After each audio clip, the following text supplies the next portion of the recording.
So I'm clashing most with people that who hear, see, and experience me and cannot understand or even fathom why I'm vain, and that's the worldly belief. I think that some other people that I'm clashing with, when I mix with them, when they hear me talk, are who just don't agree with my vanity filled ways, but will respond in a way that bothers them or rubs them the wrong way because my perspective, my speech, or my behavior is full of myself, is are the people that have a spiritual perspective when they hear me and see me, but something bothers them, and with it, something bothers them about me, and what they see it as is rebellion.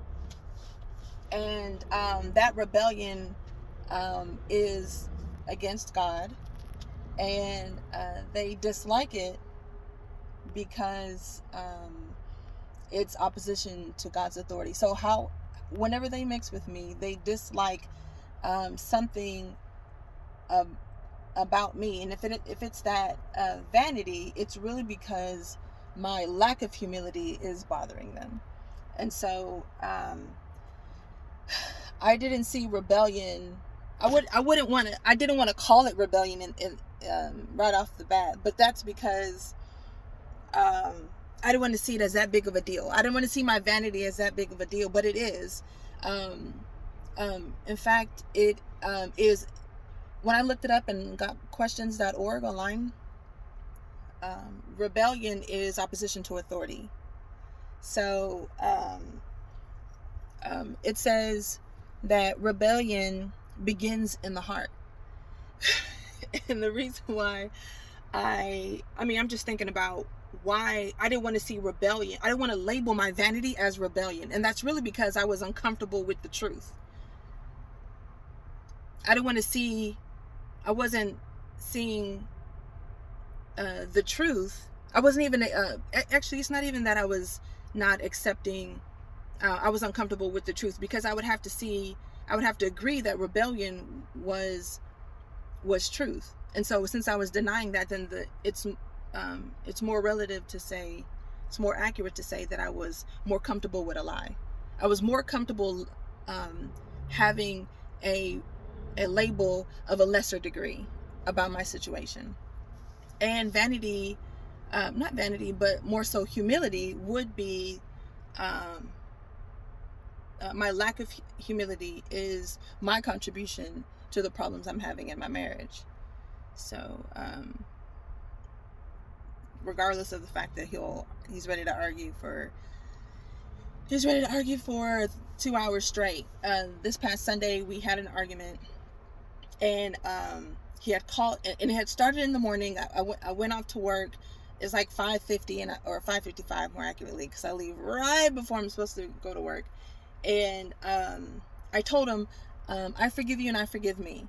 Last week I asked if we could talk about the situation that that he and I had just recently, about where he kept the kids because he didn't feel like I was a good mother anymore, only because he was angry at me. When he's angry with me, or when we're fighting, I no longer become a good mother. So I'm like, I just feel you oppress me by authorizing yourself to be the only parent, and also when we are on good terms, you don't allow us to discuss the parameters in which we misbehaved or behave moving forward, so that we can grow and at least commit to each other, make a deal with each other within our marriage, just to communicate and understand from what platform, for just understand each other more. He was like, no. So last Sunday I had confessed to him that I had been angry ever since he said, no, we cannot discuss it.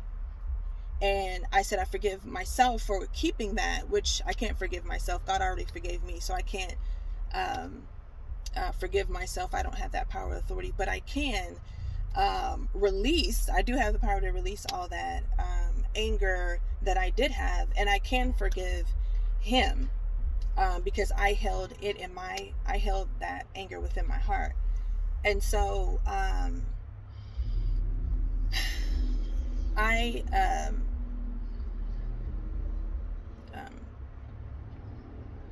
had him, he had called me, and then made his way back to the house, and we began to argue for over 2 hours.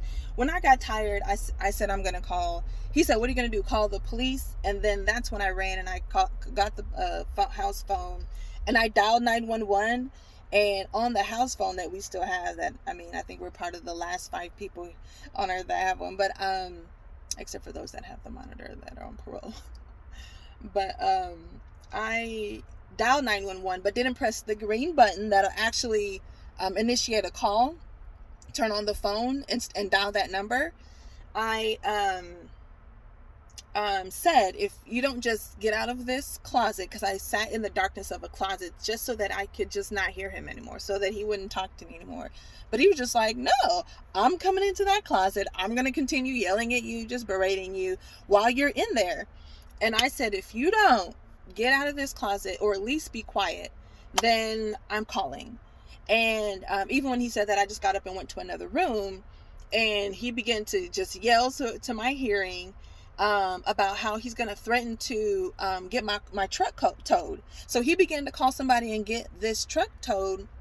And that's when I started getting scared. But if I could stop doing that, that also in itself would disarm him, because he is looking for things to anger me, to get me back into this, what is that called? Tug of war. And whenever I don't want to play, he begins to say, he's like, he started to call the kids and ask them to get ready. He was going to go. He was going to leave. Why he always takes the kids, I'm not really sure why. And there's probably no really why. It's just, that's just one of his tactics. So if I could just be okay, I am the biological mother. So it's not that I can't be okay, but I think I'm so obsessed with how it's going to look with him just taking the kids.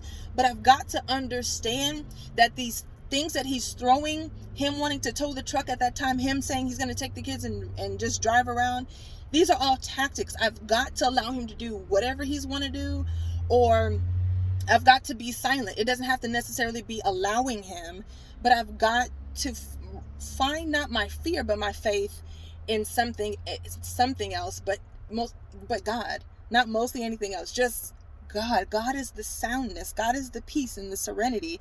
I've got to walk on water. I am sinking like Peter whenever he's like, oh, I'm going to start towing this car or whatever. So he called someone. I called the police. The police came over. This guy starts lying to the police or whatever. And I wasn't sure if this time he was going to give his right, give the right name. Because I remember in Grand Prairie when he was doing all this dragging me out the car, they were like, ma'am, do you need help? And I was like, yeah, I ain't gonna do nothing when he get out of jail, come back. So because I felt that, I was just like, no problem. But we have you on video being dragged out of the car with your hands crossed on your lap. But I said no. And then he gave a fake name, and so it was only my name on that police report. So back to Sunday. On Sunday, he actually gave his right name, and it's always a male and female officer that comes to the house. I've called the police so many times since for the past 2 years, but they say, oh, we can't do anything if y'all are just arguing. I was like, okay. And they said, well, we can't get in the middle of him trying to tow your car, even though it's in your name. That's joint property. You guys are married, so that's we can't do anything. I said, okay, fine. And I was like, I just don't want to hear him yelling. And they were like, sir, the woman said to me, for whatever reason, she was more angrier with me. She was just like, ma'am, if we come back here, we're going to arrest someone. And so the male police officers asked my husband to depart for a while and come back when he calms down. And he said, okay, fine. So he went upstairs and saying that he was going to go put some shoes on. When he came down, my 3 kids are coming downstairs. And I'm like, what? You just said to these police officers that I was causing you not to be able to be the father and give them something to eat, and that I was being disruptive and being your delay or delaying you, and now here you come with the kids. And so whatever it is that my husband said to that male officer outside was contradictory to what my husband was doing by bringing the kids down, and so he decided that on his own, because I tried to speak up. They were like, oh, but this is not the time to talk to your husband while we are here because you called us here. So the male officer said, sir, is there any reason why you need to go with the kids when you to go and calm down, so that you're not experiencing what you claimed that your wife was doing? And he was just like, yes, can I go with my kids? That's all. My husband didn't answer the question. He posed another question, which is what he does when I'm talking, which was, can I go with my kids? And the police officer said, since you're just calming down, it would be better that they just stay in the house, and instead of you just driving down around just to calm down, which sounds like good advice or whatever. So my husband left. He was like, fine. And so my husband walks out into the garage and starts the car, and the male officer closes that door to the garage, that leads out into the garage, and they just stood there silently. And the officers, the male officer said, let's just wait a while. Let's just wait a while until this garage door closes. So the garage door closes. We could hear it like make this little snap sound, and then he begins to talk. And he says, ma'am, what I'm sensing from him is that he has some passive aggressive ways of talking, and it would really behoove you to really understand what that is and how you contribute to it. And I was just like, what? I just received that immediately. I agree that he is passive aggressive. I'm not even really sure on how to identify it. I'm not sure on what it looks like, what it sounds like in a relationship when a male or female is talking passive aggressively, but I just accepted that, oh, okay, yeah, I believe that. But I did look up some videos on what that sounds like. They're spot on. However, it would behoove me to understand how I contribute to the conversation when someone is being passive aggressive. And so I still didn't spend my time on that. I spent my time since then trying to figure out how I can not be so fearful. And even though I think I got it, I know an argument is coming. If I can just be silent, this is what I say to myself when I know an argument is coming. I can be quiet, I can be silent, or whichever, but he says things that will trigger, and if I don't react, then that makes him to say and do other things. That's why standing over me, that's why calling me names, that's why bringing up issues from 1997 and whatever. Since the day when I first met you, this is what you said. And yes, you know what? These things are true. I did text you, and I didn't remember to check the follow-up text. I did call you, but I didn't leave a voice. I did do all the things that he's claiming, but I really need to be aware that he's just trying to argue. If he's just trying to argue, what biblical sense does it make to say anything? And if you're not guarded, going into a bar when you're an alcoholic and you're trying not to drink doesn't make any kind of sense. So me telling myself, I'm going to be here, I'm going to stay in the home, but I'm not going to say anything. I'm not going to, I don't have that right now. I'm not there. And so I'm not at the level where I can be around someone like him and not contribute, not argue. And so, especially when I'm running from room to room, hiding in my closet, and yet that don't mean nothing to him. I know how to open up a closet door. I know how to stand over you. I know how to talk to you when it's pitch black. I know how to yell at you up until you start calling 911, because I don't want to be on that recording. He is aware of way more things than I am. His tactics are way more different. He's doing way more than I'm willing to do. And yet I'm shocked at how I'm still here in this marriage. But I got here because I didn't value truth in the beginning. I had a master's degree before I married him. I had I pursued writing a book and then self-published it in the Library Book of Congress before I even married him. There are things that I pursued before, not just before I married him. We weren't even dating at these times. Fully, because it was on and off. And so at the time that I was in my last semester to graduate, and the time that I started writing that book, and then self-published, we were not together. So I have a sensible mind, but that does not equip me for what I'm struggling with this particular man.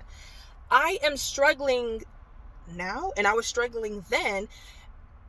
Even though I had a degree and I pursued ventures, I pursued goals and achieved them, I still didn't value truth. And I believe deep down inside, because I didn't value God's word, God's truth, as far as like honesty, this man would have disturbed me. This is the same man who 3 days after we got married, or was it 2? Doesn't matter. Let's just say within a week was arguing with me, saying, girl, you don't bring nothing to the table. You are useless. He was looking at me in the rearview mirror as I was in the back seat and was just like, tell me, what do you have that I need? And I was like, why would you even come for me? This is the same man who begged me on maybe about 3 to 5 different times, 3 privately, 2 publicly, begged and was saying, at least give me an opportunity to talk with you. And I shared that I was in a relationship. This is key number 1. If I'm in a relationship and this particular man says, you know what did he say? He said, well, you gonna get out of it. He pounded on his on the stairway rail and said, you gonna get out of it. If I valued God's truth, who is the way, the truth, and the life, to hear things like that, I just, no boundary, no respect, no regard. And I'm still experiencing that now. And I not just wished, I hope and pray that I now can go into having a value for God's truth, and to know that it's important, and then be committed to it. Because if I'm committed to it, then it would be difficult to maintain a relationship with someone who can switch on you. Say one thing one day and say something else deeply, passionately. He was like, well, what do you bring to the table? He waited for my answer. You are so useless. You are utterly useless. And that also makes me feel, with this underlying thing, I have, not that I don't have any proof, I do have proof, it's just a belief. I feel like he sees women as just a trophy or whatever, and that's cool, or whatever. There are plenty of men do. But because I see myself as more valuable I see myself as more valuable, but I don't move that way. I don't behave that way. And although I see myself as more valuable than he does,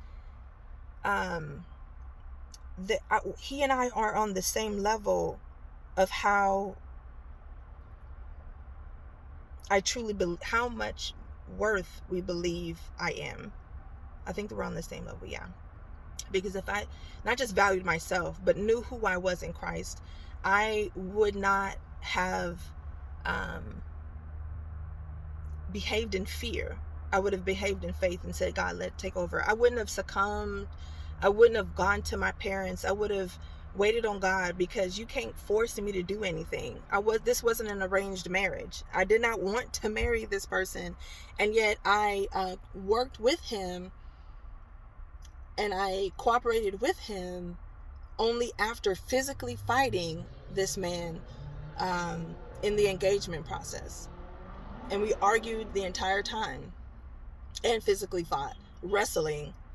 And because I got tired, I was like, okay, fine. And he would call my wrestling with him as such a disrespect. And of course you're going to see it as a disrespect, because I'm not trying to work with you. And so after I would go to my parents, and then, or at least my mom, and tell her how I don't really like this guy or whatever, that was my problem. We have a direct relationship with God. So just praying and believing God will work it out. And if thoughts would have come to mind, and the behavior of my parents then, and my husband, and my and him at the time, would have bothered me. Not not physically, but it would have bothered me, and I would have been at unrest in my spirit. I didn't have a developed spirit at the time. I didn't have a developed relationship with what is pure, holy, and true. I didn't have and I had no standard for what God sees as a man that brings that he delights in. I had no standard. I had no familiarity. And even if I came across the scripture that said,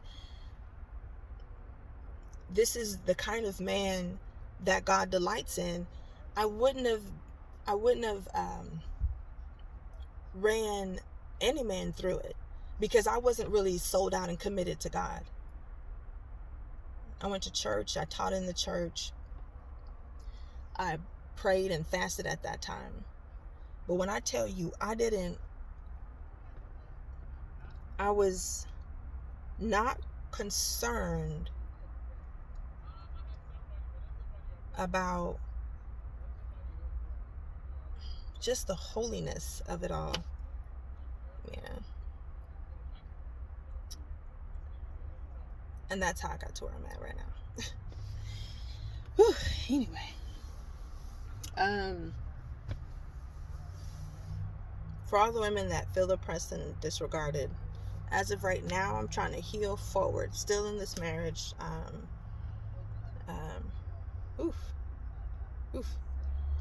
But if I could marry God while I'm here, because he's already part of the 3-strand cord, if I could just unify myself with God in a dependable way. And this is why after I called the police and my husband had left, when I tell you I was so uneasy and I wasn't at rest, it's called nervousness. I was so nervous when he left.